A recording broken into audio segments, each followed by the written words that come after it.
Better Roses in the books. Matt Bernier, Mike Beer taking a look back. By the Moon gets the job done in here. You can make the case that when the best horse gets the best trip, and you could argue that this was the best trip in here, she's just going to be very, very tough to beat. And By the Moon, she gets the job done.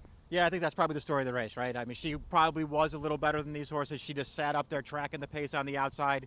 They did not go fast.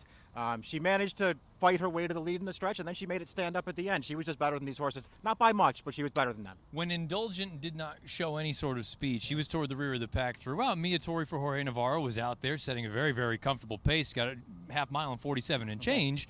When you have By the Moon sitting just off, and there were questions about Mia Tori's overall quality coming into this spot, you had to feel pretty good knowing that you picked By the Moon and you liked her in here. Yeah, right. She's had a perfect trip in this race. I'll give Mia Tori a little credit. She did the best that she could with the trip that she had. It was a good one, though. And she's probably just not quite this caliber of horse. We'll see where she turns up next. Lightstream, I want to say she did what she could for a closer in a race without a lot of pace.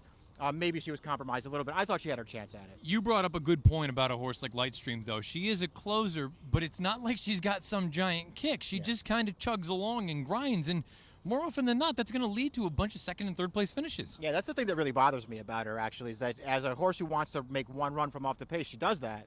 But she doesn't make a big run. She just she tries to wear you down in the stretch.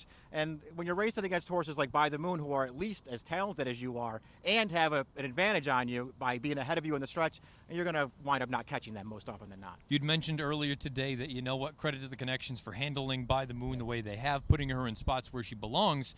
The question now is, do you continue to look for these little spots, or do you take a shot and think of a race up at Saratoga? I think you got to be tempted to run her in the ballerina at Saratoga and just see if, she catches the right field and gets the right trip and get it done. To me, she's found the grade 1 race. She's just a little too tough. She runs great in those races. Yeah. She gets pieces. Maybe they're just a little better than her. These races, she's tough as nails. The Better Roses, all done. By the Moon. Best trip, best horse, gets the job done.